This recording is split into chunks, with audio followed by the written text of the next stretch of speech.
Okay, so we forgot to hit record when we started. We're doing Mishlei 18:6. It says, "Sifsei Ksil yavo beriv ufiv lamahalumos yikra," which we initially translated as "the lips of the fool come in fighting or quarreling, and his mouth calls blows."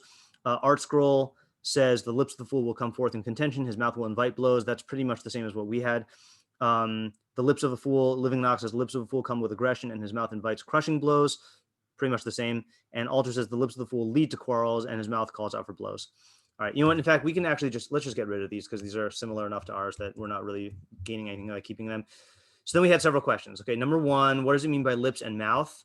And minor question, why does it use lips in the first half and mouth in the second half? And we said that's the type of question that you shouldn't lose sleep over unless you're the Malbim or of Hirsch, because chances are it's not going to be essential to the idea. He's just using the same, using synonyms because in a proverb, then that makes it more pleasing to the ear, and like in any language, then you don't want to use the same word twice in the same sentence unless you are doing so for a reason. Two, what is the relationship between the two halves? The way Joe asked the question is this describing like is this one idea or is this like two related ideas here? Three, what is the opposite? Most Mishlei Psukim go in opposites, and this one seems to only have one half, so we would need to infer what the other half is. Four, what is a Ksil? Anytime we see a Mishlei term, then we need to define it. Whether the pasuk is defining it for us or teaching us a nuance in it, or like, or just presupposing a definition, we still need to ask the question. Five, who's the victim of this quarreling and the blows? Is it himself? Is it other people? Six, what is the implication of yavo? They come in quarrel. Seven, who's the audience of the pasuk? Is it for the Ksil? Is it for one of the people who might be subject to the blows? Is it for one of the people who might be like embroiled in the quarrel? And then in what sense does his mouth call for blows? So the only move we made so far is Zev said that it seems like the Reeve is something that however the Ksil talks, somehow it leads to people quarreling or fighting. Is that accurate? Accurate summary of what you said, Zev? Yeah. Okay.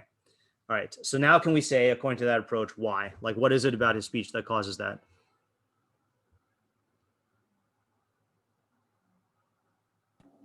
Maybe you could say that he doesn't have he's not he just doesn't understand like social graces, I guess, and like what is gonna anger people, what's gonna provoke them, I guess. So that's an interesting question here, right? Because maybe we need to actually define Reeve.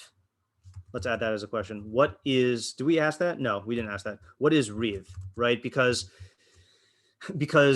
if I can see two approaches here, right? If you're taking that approach you just suggested, so then he comes in Reeve means that he says something that, let's say, offends somebody or upsets somebody, even inadvertently, and then causes them to get angry at him, and then they fight. But you could also take Reeve as a more direct or intrinsic thing, that he comes in an oppositional way that directly produces the fight. In other words, I don't know if any of you can say this more eloquently, then go ahead and volunteer it. But like, in other words, does he come and then say something and then that starts a quarrel which he becomes involved in, or is he one of the two quarreling parties that like provokes the quarrel itself, like directly, like he brings up like an oppositional stance or oppositional statement. You see the difference I'm suggesting? Yeah, can I ask just to clarify? Yeah. That in the former there are three people present, I guess, and he starts a fight between the other two. So that would be a subdivision within that category. I actually wasn't thinking that. What I was thinking is, like, let's say for example, here's a sure way to do this in real life. Okay, let's say I am a well-meaning citizen, okay, and I'm walking by a restaurant that has a Black Lives Matter sign, and I say, in an innocent, normal way, all lives matter, right? I'm sure you've seen people do this online or in real life.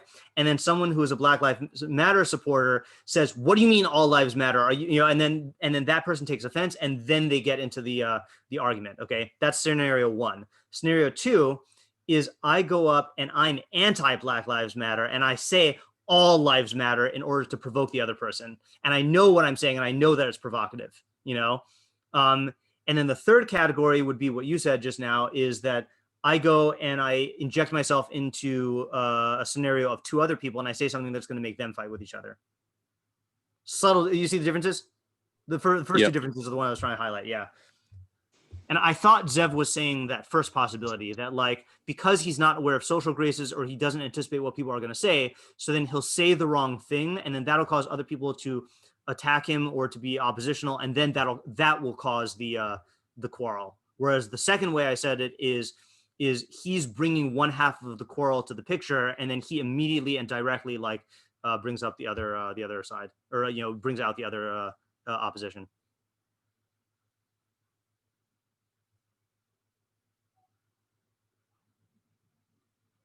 Yeah. Zev, you want to develop your position, or do you or switch sides? Like, what's the? I don't think there's a problem with either one, but like, but do you, after hearing the two sides spelled out, do you, or three sides, I guess, then do you have a firmer intuition?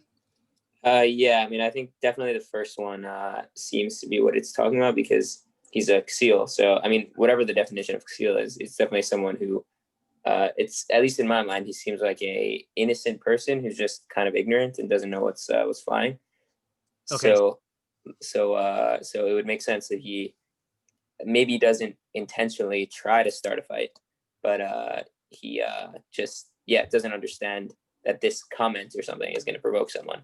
Okay, so then the question I'd ask on you is what do you do with the second half of the pasuk? And I'm not saying it's insurmountable, but piv lamaha lumos yikra, his mouth calls for blows, to me suggests more of the second way, that he's like knowingly, like if you call for something, for example, Vayikra Hashem b'shem Hashem kel olam, right?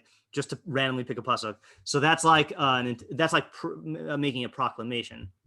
He calls out for blows, Now you don't have to say that, but to me that's what makes me lean towards that second way. Right. Yeah, I mean, you could just say like that. It's just saying, and I guess you touched on this earlier, that like it's just kind of a tribute. It's almost like his words automatically lead to like blows and fighting. So like, so we're just gonna say that it's like almost it seems intentional, I guess, because it's such a like necessary conclusion to his action, I guess, or something. I don't know, something like that. So I'm thinking now that there's a way you can still maintain your reading of the first half and keep it for the second half, and account for the second half, which is, I guess, a question we have to ask here in reading the pasuk are the two halves, I guess this is commenting on question number 2, is this simultaneous or sequential, right? In other words, is it saying that at the very same time his lips enter into quarrel, but his mouth calls for blows, and that's going on at the same time? Or is it that his lips enter into quarrel, and then as a result of that, like phase 2 is his mouth calls for blows? And I think if you said it's sequential, then you can fit in your interpretation. So you're saying it starts off as unintentional and then it becomes intentional. Exactly, right. Yeah, in which case he's making two mistakes, right? So the first mistake you already identified clearly, which is that he is going into a situation and not being aware of how his words will impact the audience, right? And therefore he's going to say, and we can talk about why, but like that is what his mistake is. And because of that, he's going to run the risk of saying the wrong thing. Okay, then when he says the wrong thing, how would you characterize his second mistake, which Mishlei says is piv lamaha lumos yikra? Like, what is he doing and why is he doing it? Or what is the mistake in it, I guess? According to your approach. And this is not just a question for Zev, like just according to Zev's approach, though. I mean, he could have gotten out of it. Right. Exactly. Could have said, I made a mistake. Sorry, man. And then, Yeah. Right. So he says the wrong thing. It upsets somebody. And he could have gotten out of it. So what is he doing instead? And let's try to interpret it in a way that would fit with the words piv lamaha lumos yikra, because that's a very extreme thing, that his mouth calls for blows. And we still also haven't defined we've defined wherein the quarrel resides, like who is quarreling, but we haven't defined who is the victim of these blows.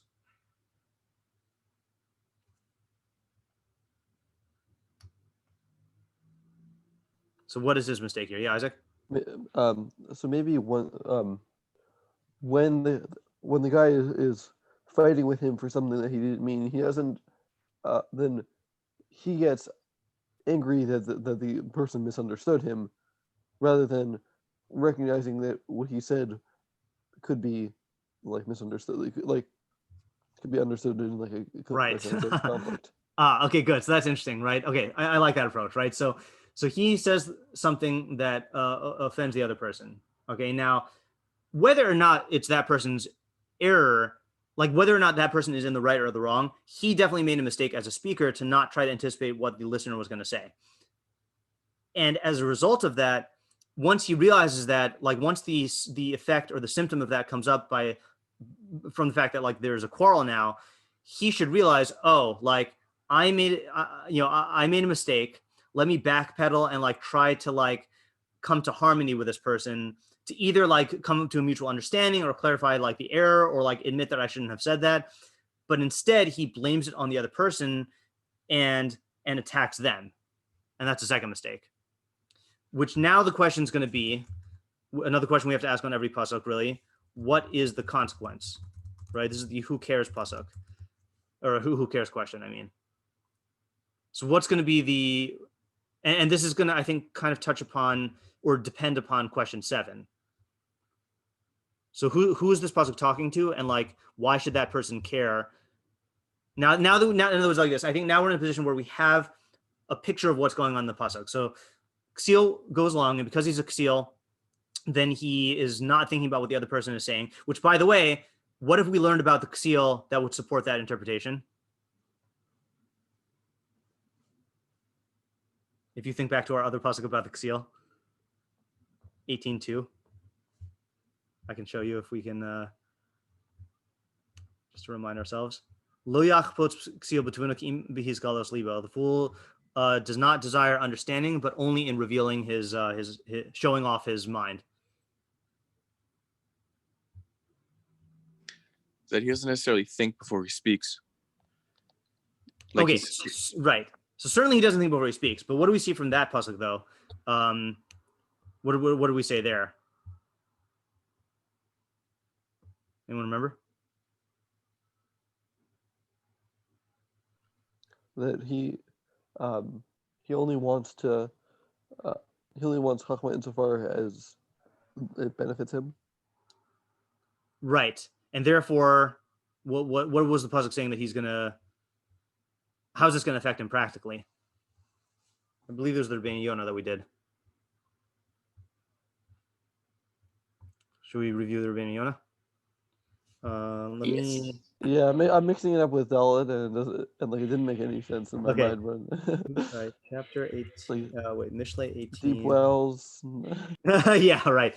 I mean, it is interesting that there is a relationship between those pasukim. Okay, so let's go to our Rebbeinu Yonah.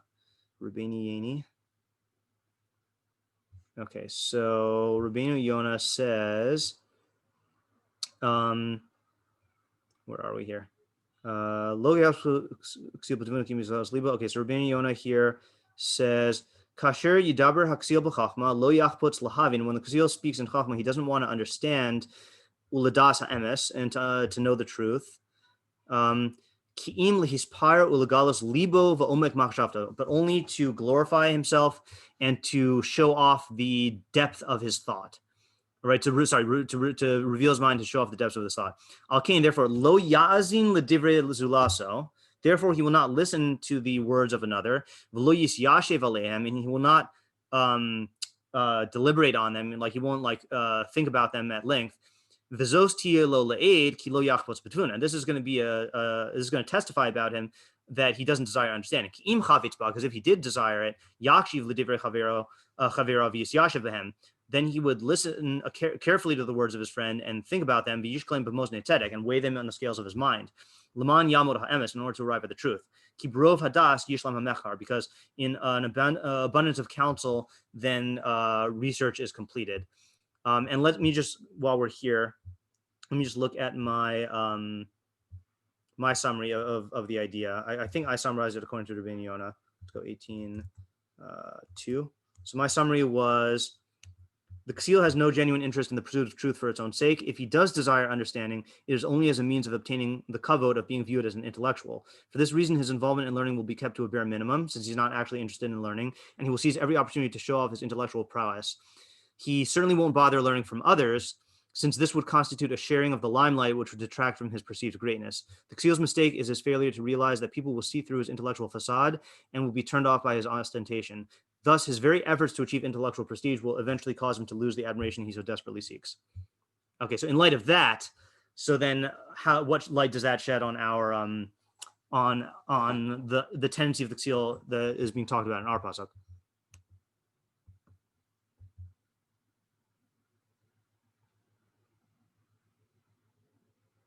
Or to ask a more pointed question, we're saying that he's going to make a mistake by not thinking about what the other person's reaction is going to be to what he says.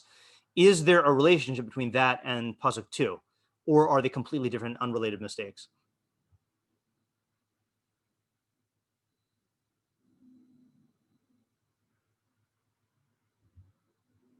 Seems like the opposite almost. Really? How so? Yeah, I mean, because it seems like in pasuk 2 he wants to be liked by everyone, but here it's almost like he doesn't care, or he wants to be hated by everyone. I don't know. I'm not even sure his motivation here. Okay, interesting. So I do see how that is an opposite. That's a contradiction, that he wants to be admired by everyone, and yet he is not taking into account what their thoughts are. I actually think it's stemming from the same thing, because we saw in 18:2 that since his only interest in Chachma is showing off his own thoughts, that's going to block him from thinking about what other people, how their mind is going to grasp something. In other words, this is not, I mean, 18:2 was talking about how he relates to learning, but I think it extends to how he relates to communication, is that he's just not, he's going to be oblivious to what other people are thinking, because the only thoughts he cares about are his own thoughts. Interesting. Right. Yeah. So I think they're related. In other words, he's caught up in his own egocentric world of, this is what I think, this is what I want to say, this is what my intentions are. And therefore it's going to he's just not going to put himself in the other person's shoes and like try to think about how they're going to receive his words. And then that's going to lead to this mistake. And then he's going to blame it on them, because it can't be his mistake, right? He doesn't make mistakes, right? He's a deep thinker. So it's got to be the other person's mistake. Oh, and that's why he doesn't back down. And that's why he doesn't back down. Right. Right. It can't be that I misunderstood something, because I am the deep thinker and I'm the one who knows stuff. And look at how brilliant I am. You know, it must be you. So what's going to be the consequence of this? And there might be several consequences here, but I guess who's the audience of the pasuk, and who cares? I'm like, well, why should that person care?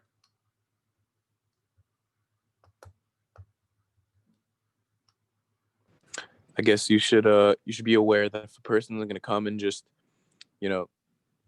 unintelligently start some sort of quarrel, just don't engage him.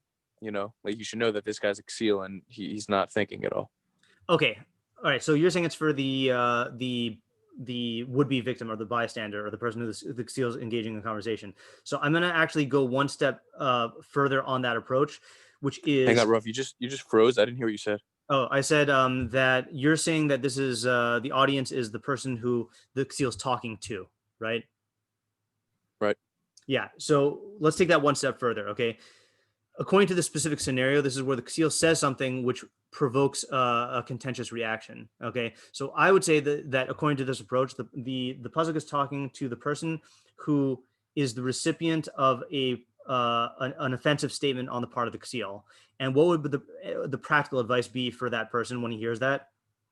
That's what I'm saying. And then that person shouldn't engage him. Right. That person shouldn't engage him because he should know that the Ksil is going to blame it on him.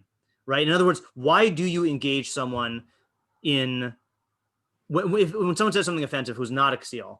Why do you engage them? To let them know that what they said was wrong, so they shouldn't do it again. Right. So somehow to change their mind, right? Either to convince them that what they said is wrong or to convince them that they shouldn't have said it. So in a normal circumstance, those efforts like actually have a chance of resulting in shalom. But with a Ksil, it's going to result not only not only is it going to like entrench you in the riv with a Ksil, you might actually get wounded more because he might go on the attack against you because he's so resistant to the idea that he can make a mistake.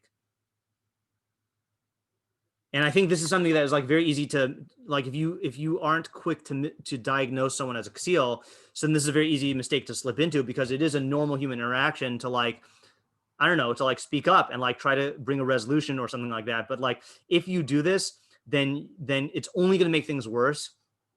And therefore it's just not in your interest to even try. And you just got to like suck it up or like realize that this guy's so caught up in his own opinions that like this is a reflection on him and not on me, you know? And if I try to blame him if I try to like correct him, I'm basically like, I'm trying to get him to change his nature, which is just not going to be productive. Like, you know, you can't change someone's nature. When I say nature, I don't mean like this. I don't mean that he can't do tshuva. I mean that like in the moment right now, you're not going to be able to like make him not a Ksil, you know? So you have to treat him as a Ksil. And like, just like if you had a grizzly bear that you were confronted with, which is another mashal that Shlomo Melech uses to compare a Ksil to, or an avil. Like, you can't make the grizzly bear not grizzly bearish, right? Like, don't try to change the bear, you know, that's its nature. So if you try to like argue with him, he's just going to go on the attack. And then therefore it's your mistake, you know?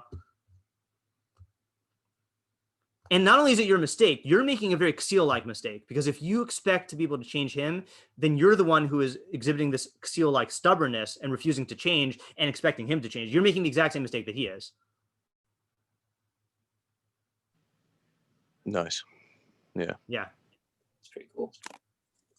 Okay, so you want to hear in the remaining 8 minutes another approach? Wait, I have a quick question on that. Sure. Just before we how would someone determine like at first glance like whether someone's whether the other guy's a Ksil or not? It's a good question.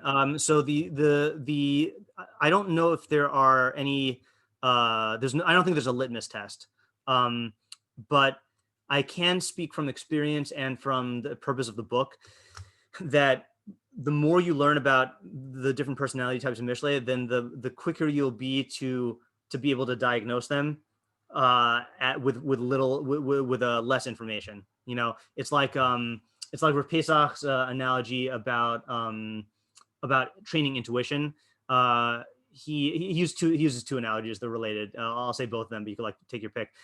He said that actually, I'll just use one analogy. Is that an average person might mistake fool's gold for actual gold. Anybody else frozen? I'm not. No, I can hear. Okay. I can hear too. Yeah, it must be on your end. Did I miss the analogy? No, not yet. Okay. An average person might mistake fool's gold for real gold, or they might mistake like a fake gemstone for a real gemstone. But the jeweler has examined so many stones in particular that when he first starts off, he has to like analyze the two stones to be able to tell what the differences are. He might have to weigh them. He might have to conduct like chemical analyses. I don't even actually know how jewelers do this.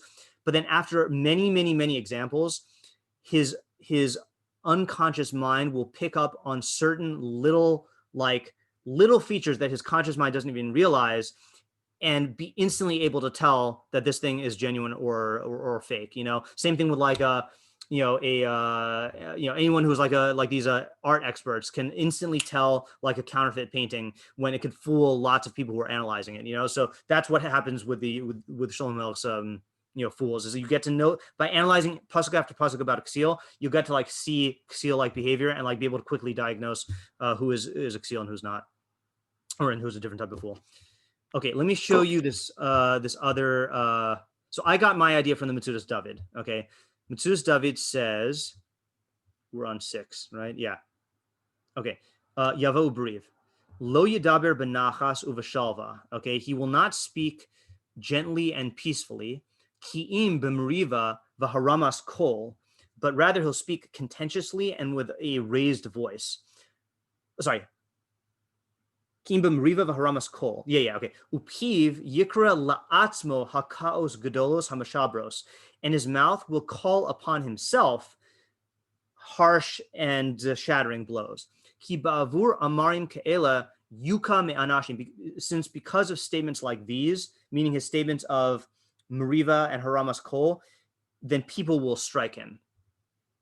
Okay? So my understanding of the pasuk is like this, okay, is one of the features of the Ksil, and I'm getting this from, at this point, I don't remember if I got this from the pasuk itself, but certainly is influenced by my views of actually, no, we can get this from the pasuk itself. So why does he enter into conversations? Why do you think he enters into conversations contentiously? Like, this is not saying the way Zev approached it, where he accidentally says something that offends people. This is he enters into a conversation contentiously. Why do you think he does that? Where does that stem from?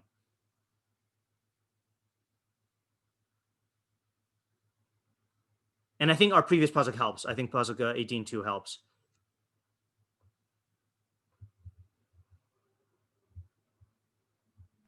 I mean, he wants to be like a controversial kind of person. Like, he wants to have a different kind of, he wants to like have a different view on things than other people, and like show that he's so intelligent. Yeah, so he wants to show that he's intelligent, right? So the thing is like this, is he views, so the ordinary way to view a conversation is a means of communication, right? An exchange of ideas, okay? He views it as a competition, okay? And the competition is the victor is gonna be measured by who proves themselves to be right and who's wrong and who's a winner and who's a loser, and like who's smarter and who shows themselves to be dumber.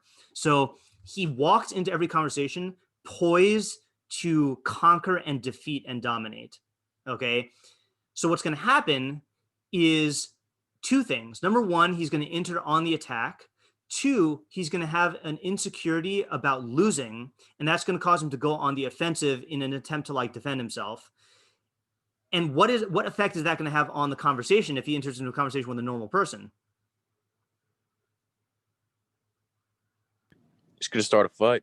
It's going to start a fight because no one likes to be attacked. No one likes to feel that the other person is trying to dominate them. So they're going to go on the defensive. They might go on the offensive and attack him. And as a result, it's going to be a self-fulfilling prophecy, is that he's going to end up bringing actual blows upon himself, whether physical blows like people retaliate in real life or verbal blows where people attack him. And what's going to happen is he's going to be walking around in this cloud of everyone is out to get me, and therefore I have to like defeat everyone, and it's just going to get worse, you know? And I think it seems like I mean, I was astounded.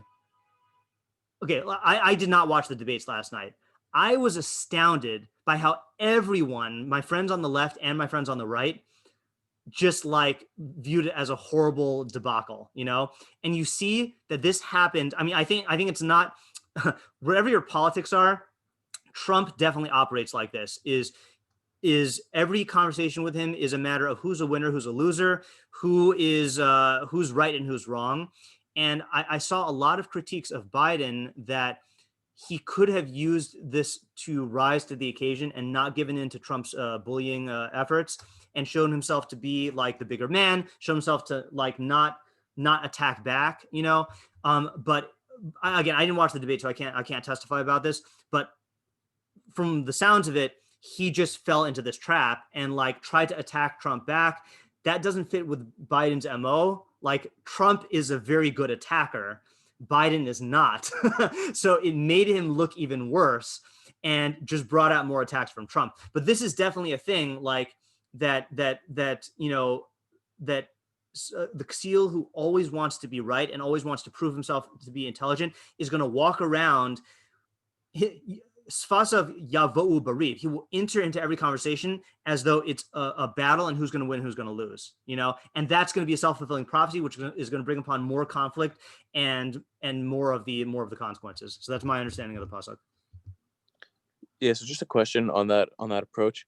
I mean, obviously it touched on a much larger question, but is that exactly what Ksil is? Like, I always think of the Ksil as more of just kind of like a bumbling clown than a guy who has like such like deep evil intentions. You know, it almost sounds like he's more of a Russia. Like he's Okay. trying to So dominate people and. I'm not going to spoil this in terms of absolutely, but I have my Mishlei spectrum here. Okay, which again, like as you go through That's Mishlei, fantastic. as you go through Mishlei, then you're going to define you're going to come up with your own definitions of these things based on like your either one of the mafarshim or based on your own learning. So as you can see here, and I have definitions of all these things. I just don't want to spoil it for you right now. But as you can see, so in the middle you have the na'ar. Okay, that's like the person who's like the blank slate or the blankest slate possible in Mishlei, and you have the orange is the more neutral fools, and the red is the more evil fools. And you can see here, my understanding of the Ksil is that he is like the most right on the borderline, very, very close to going to the Russia zone. And if you look at the way that Mishlei talks about the Ksil, then that is how it talks about it. The type of fool that you're describing, Joe, is much closer to what Mishlei's view is of the Pesi, is the naive simpleton or the gullible fool who just kind of the Chazal's definition. Here we can actually plug in a definition because Chazal defined Pesi. Pesi literally comes from the word like pitui or like seduced, and Chazal say it's Mishim mispate beyitzro, someone who's seduced by his own yetzer. And the way I define the Pesi is he operates based on two principles. What feels true is true, and what feels good is good, and what feels false is false, and what feels bad is bad. Just like whatever his immediate feelings are, that influences his perception of reality. Mm-hmm. Yeah. I'm just trying to understand this spectrum. The numbers don't seem to go in order. The numbers were the order that I defined them in my presentation. That's why they're numbers. This is just cut off from this is without the definition. Oh, I thought those were like rankings. I was like, no, like sorry, a pH scale or something. You Cut know? off from something else. Yeah. Okay, fine. All right, so this will be for a different time. But all right, so at least we got two ideas in Mishlei. If I forget tomorrow, I would like to review both of the ideas when we start off. Okay, and we didn't really have time to review the ideas today. I have to go into my other class now. But yeah, okay, good. So we got two good ideas though. Awesome, thanks. Alrighty, Thank all right. you. See you later. All right, thanks, Rob. Oh, and I'll announce about Ramam Bakioshir. I won't know until after 10 whether we have Ramam Bakioshir today. Okay, but definitely Rabak Shir is on Bleed Netter. Okay. Okay, thanks. All right, Yeah. bye. Can we review yesterday's pasuk and today's pasuk tomorrow? Yeah, let's try to do that. Yeah. All right. See ya.